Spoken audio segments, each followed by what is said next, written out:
我们每个人做事情一定要去思考，如果你只做今天的生意，你只想今天做，明天就成功，你是一定不会成功的。因为凭什么你有这个机会？凭什么你比别人聪明？我认为今天商人要寻找一个机会，今天就能做，今天做，明天就有成功的机会，基本没有。因为这世界聪明人太多了。不要说我们公司以外，我有时候坐在公司里面看看我们公司那帮年轻人，我也目瞪口呆，他们这些人怎么会那么聪明？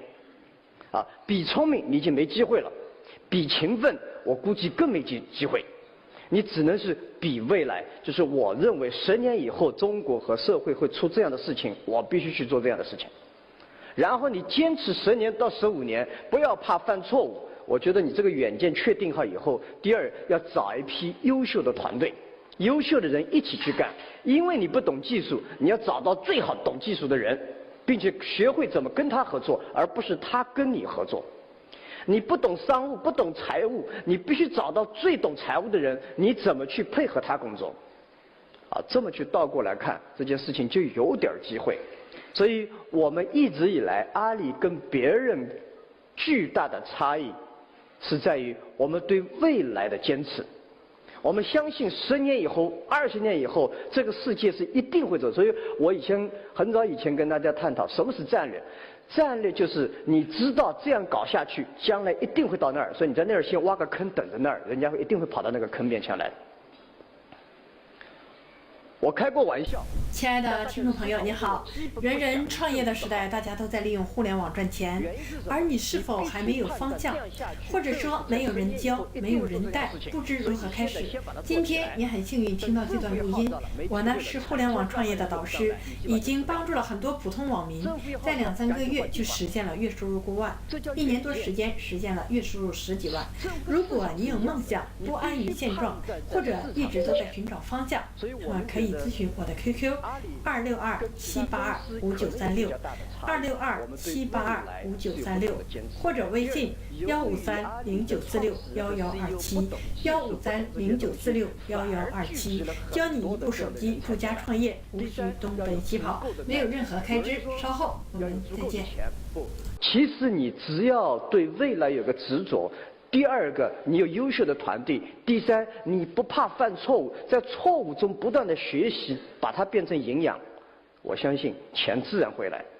追的钱没有意义，钱是追人的，人要是追钱，一点出息都没有。啊，其实我们去谈风险投资，昨天大家在讲孙正义说是看见这个人眼光真亮。其实那时候我去见他，我根本没想过要人家钱。我只是觉得大家探讨互联网，我兴趣就大增。你感觉问人家要钱啊，眼睛里面就不对了，眼神也不对了。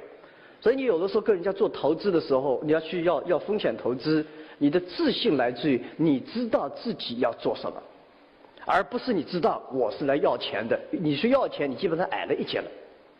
啊，所以阿里在6、7年以前或者3、5年以前都是被充满着争执，就这个公司根本不靠谱，怎么看都不行。其实我们上市前的2个月，很多人认为我们这公司根本是不赚钱的，没法赚钱。那时候我很坚信的知道，阿里巴巴比这些人想象的要好多了。他们说：“哎呀，阿里很烂。”其实我知道我们还可以，比你想象的好。但是今天我们碰上大麻烦了。大家认为你那么好，太好，你好像无所不能。其实我知道我们根本没那么好。现在是最危险的时候，别人对你的期望值觉得你们这公司神人，什么事情都干。一个人认为自己什么都懂，什么都能干的时候，麻烦就来了。啊，所以我自己觉得胡雪岩到后面脑子撞坏了，自己去那个了，那问题就大了。我们每个人都一定要明白自己的界限，自己要做什么，想做什么。所以我想开场之前，我把这个商业的想法跟大家就是一些分享。第二个，这个我想跟大家交流的是所谓的电子商务。其实阿里巴巴不是一家电子商务公司，阿里巴巴是一家帮助别人成为电子商务的公司。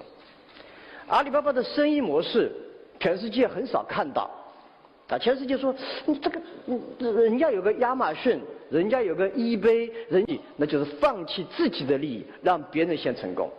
21世纪做企业，也就是说一个很重要，上世纪做企业，这姑娘对我一点意思，我只要一个开开心心好好的服务就够，体验就好。体验是这个世纪很了不起的一个技能，这个技能不是工程师拥有，不是老板拥有，体验是这个世纪人的情商造成。上个世纪拼的是智商，这世纪拼的是情商，而情商就让人家舒服，让客户舒服，让合作伙伴舒服，没有比这更重要。所以体验时代会出现女人越来越厉害，因为很重要一点，女人思考别人